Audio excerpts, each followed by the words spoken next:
जय हिंद दोस्तों, स्वागत है आप सभी का मिस्टर एकेडमी जबलपुर में। दोस्तों, छावनी परिषद जबलपुर या कैंटोनमेंट बोर्ड जबलपुर के द्वारा स्वच्छता निरीक्षक, क्लर्क, प्यून, सफाई वाला इत्यादि पदों के लिए यहाँ पर एक रूल बुक जारी की गई है, एक नोटिफिकेशन जारी किया गया है। तो इस वीडियो के माध्यम से दोस्तों हम समझेंगे कि आखिर फॉर्म कब से शुरू हो रहे हैं, कब से आप इसे कब तक भर सकते हैं, कब आप इसे अप्लाई कर सकते हैं, इसकी परीक्षा कब होगी, एग्जाम डेट से लेकर के एग्जाम का सिलेबस क्या है, और सबसे महत्वपूर्ण बात, किस एजुकेशनल क्वालिफिकेशन वाले लोग इसे भर सकते हैं, इसके लिए शैक्षणिक अर्हता क्या है, इस सभी तथ्यों को दोस्तों अभी हम देखने जा रहे हैं। तो वीडियो के अंत तक आप बने रहिएगा, आपको पूरी जानकारी हम इसमें देने वाले हैं।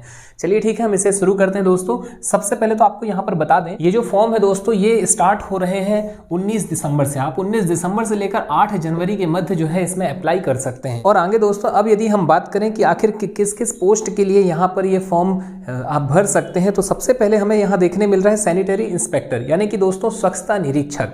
तो पहला पद जो हमें नजर आ रहा है वह है स्वच्छता निरीक्षक का, और इसमें कुल पद है, जो टोटल नंबर ऑफ पोस्ट है वो आप यहां देख पा रहे हैं, उनकी संख्या है 2।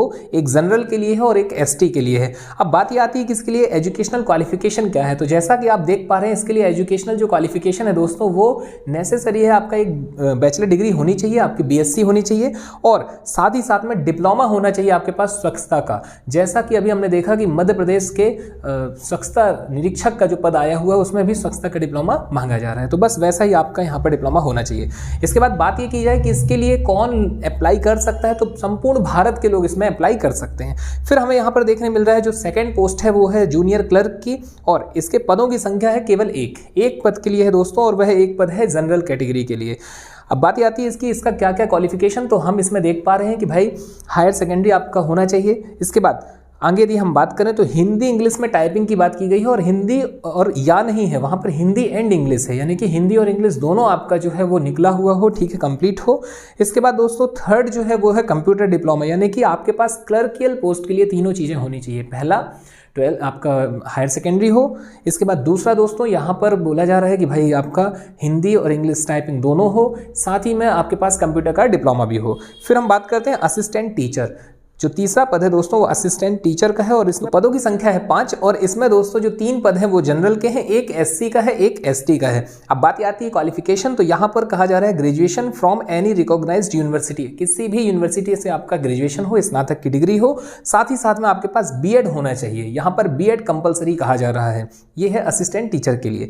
फिर हमने देखा इलेक्ट्रीशियन का है दोस्तों, यहाँ पर एक ही पद है जनरल का, और इसमें कहा जा रहा है हायर सेकेंडरी, साथ ही में आपका विथ लिखा हुआ है, higher secondary school certificate with ITI certificate in electrician. आपका आईटीआई होना चाहिए, ट्रेड इलेक्ट्रीशियन होनी चाहिए, ठीक है। फिर इसके बाद पाइप फिटर की है, इसमें भी सेम है आईटीआई, यानी कि जो ट्रेड वाले एग्जाम है उन सब में आईटीआई यहाँ देखने मिल रही है। अगला है मोटर पंप अटेंडेंट का, और इसमें भी 12th और आईटीआई कहा जा रहा है। फिर इसके बाद हमने देखा चौकीदार का पद है, प्यून है, माली है, आया है, और सफाई वाला है। ये आपकी लाइन से पद है दोस्तों, और इन सभी की यदि संख्या की हम बात करें तो एक पद है, माली के 2 पद हैं। सबसे ज़्यादा पद हमें देखने मिल रहे हैं दोस्तों, यहाँ पर 32 पद है सफाई वाला के, सबसे ज़्यादा पद। और इसके लिए जो क्वालिफिकेशन है, जो शैक्षणिक योग्यता है वो है 8वीं।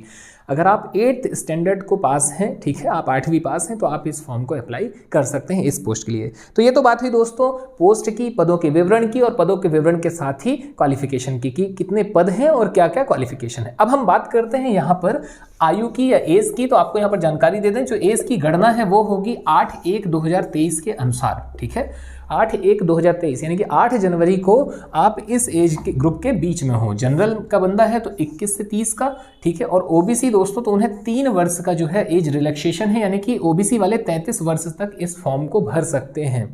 बात की जाए एससी एसटी की, तो एससी एसटी के लिए यहाँ पर 5 वर्ष का एज रिलैक्सेशन देखने मिल रहा है। आगे बात की जाए दोस्तों इसके एग्जाम डेट की, तो यहाँ आपको जानकारी दे दें, जो एग्जाम डेट है वो आपके सामने। असिस्टेंट टीचर की यदि हम बात करें तो ये संभावित दिनांक यहाँ पर दी हुई है 29 जनवरी से आपका जो है असिस्टेंट टीचर का पेपर रहेगा। जूनियर क्लर्क और प्यून के लिए 5 फरवरी को पेपर होगा। सैनिटरी इंस्पेक्टर जो है दोस्तों, यानी कि स्वच्छता निरीक्षक जो है, उसके लिए है 12 फरवरी को परीक्षा रहेगी, ठीक है। और इलेक्ट्रीशियन, पाइप फिटर, आया, मोटर पंप अटेंडेंट, इन सभी के लिए 26 फरवरी को परीक्षा आयोजित की जाएगी। जबकि चौकीदार और माली के लिए जो परीक्षा है दोस्तों वो 19 फरवरी को आयोजित की जाएगी। तो ये तो बात हुई परीक्षा दिनांक की। और अब हम आते हैं कि ये परीक्षा में कितने प्रश्न होंगे। तो प्रश्नों की संख्या होगी 100, और आपके पास समय होगा 120 मिनट।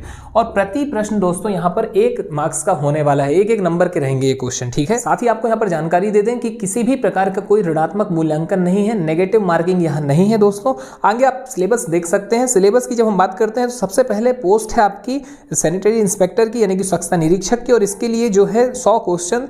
बात की जाए इसके सिलेबस की, सबसे पहले तो यहाँ पर दोस्तों है जनरल इंटेलिजेंस और रीजनिंग, इसके बाद हमें देखने मिल रहा है जनरल अवेयरनेस, न्यूमेरिकल एप्टीट्यूड है, ठीक है, यानी कि आपका सबसे पहले रीजनिंग है, उसके बाद जनरल अवेयरनेस सामान्य जानकारियां हैं जिसमें जीके जीएस आ जाएगा, करंट अफेयर आ जाएगा, न्यूमेरिकल एप्टीट्यूड है यानी कि गणित भी यहाँ पर है, और इंग्लिश कंपैरिजन यानी कि इंग्लिश भी दोस्तों यहाँ पर आपको देखने मिल रही है। और एक और सेक्शन है, और वो सेक्शन है क्वेश्चन रिलेटिंग टू सब्जेक्ट, आपका जो भी विषय रहा होगा स्नातक में या इस स्वच्छता से संबंधित, इसमें दोस्तों आपसे कुछ प्रश्न वहां पर देखने मिल सकते हैं, उन्हीं 100 प्रश्नों के अंतर्गत, कोई अलग से पेपर नहीं है उसके लिए। फिर हम यहाँ पर बात करते हैं जो महत्वपूर्ण है वो जूनियर क्लर्क के लिए 2 सेक्शन डिवाइडेड है। पहला सेक्शन की यदि हम बात करें दोस्तों तो 4 वही है जैसा कि स्वच्छता वाले के लिए है, यानी कि रीजनिंग और जीए यानी जनरल अवेयरनेस, मैथ है, यहाँ पर न्यूमेरिकल एप्टीट्यूड है और इंग्लिश है। ये आपके 100 क्वेश्चन रहेंगे, 25-25 हो सकते हैं। फिर बात की जाए सेक्शन बी है स्किल टेस्ट होगा, और वो टेस्ट रहेगा दोस्तों कंप्यूटर में होगा, आपका टाइपिंग रहेगी, ठीक है। फिर इसके बाद हम बात करते हैं असिस्टेंट टीचर की, तो टीचर के लिए भी यहाँ पर 100 प्रश्न होंगे, सेम वैसा ही 25-25 कैसे, जनरल इंटेलिजेंस, रीजनिंग, इसके बाद जनरल अवेयरनेस, न्यूमेरिकल एप्टीट्यूड और इंग्लिश। तो आपका यहाँ पर ये क्लियर होता है असिस्टेंट वाला। इलेक्ट्रीशियन की बात करें दोस्तों तो सेम 4 वो रिपीटेड, ठीक है। और इसके बाद जो 5वां पोर्शन इसमें जुड़ा होगा वो होगा based on ITI syllabus. ITI के सिलेबस पर बेस्ड भी यहाँ पर 100 क्वेश्चन में कुछ 20 क्वेश्चन हो सकते हैं। फिर इसके बाद बात करते हैं हम पाइप फिटर में दोस्तों, तो सेम रिपीटेड कि भाई 4 पोर्शन तो रिपीटेड, कौन कौन से, रीजनिंग, मैथ, इंग्लिश और जनरल अवेयरनेस। और इसके बाद जो 5वां है वो आपका आईटीआई के सिलेबस से कुछ क्वेश्चन आपको यहाँ पर देखने मिल सकते हैं।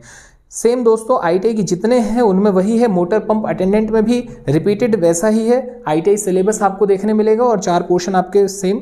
और बाकी यदि हम बात करें चौकीदार, प्यून, तो इनमें भी वैसा ही सिलेबस है, 100 क्वेश्चन है, रीजनिंग है, मैथ है, इंग्लिश है और जनरल अवेयरनेस है।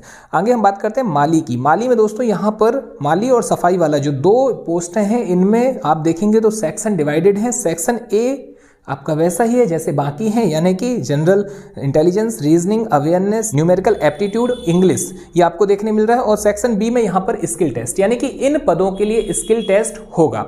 फिर यहाँ पर महत्वपूर्ण है दोस्तों कि जिन भी पदों के लिए स्किल टेस्ट कहा जा रहा है वह उसी दिन होगा जिस दिन आपकी परीक्षा रहेगी। परीक्षा के बाद आपका स्किल टेस्ट वहां पर आयोजित कराया जाएगा। और अब आगे बात की जाए दोस्तों इसके फीस की, तो फीस के विषय में आपको जानकारी दे दें। इसका जो एप्लीकेशन फीस है दोस्तों वो जनरल ओबीसी के लिए 1000 रुपए, ठीक है, और SC ST और महिलाओं के लिए 800 रुपए इस एग्जाम की फीस या इसकी शुल्क निर्धारित की गई है। और यह जो फॉर्म है दोस्तों ऑनलाइन माध्यम से आप भर सकते हैं MP ऑनलाइन के पोर्टल पर जाकर। तो चलिए ठीक है दोस्तों, आज आपसे विदा लेते हैं। मुलाकात जल्द किसी एक नई जानकारी के साथ। धन्यवाद। जय हिंद, जय भारत।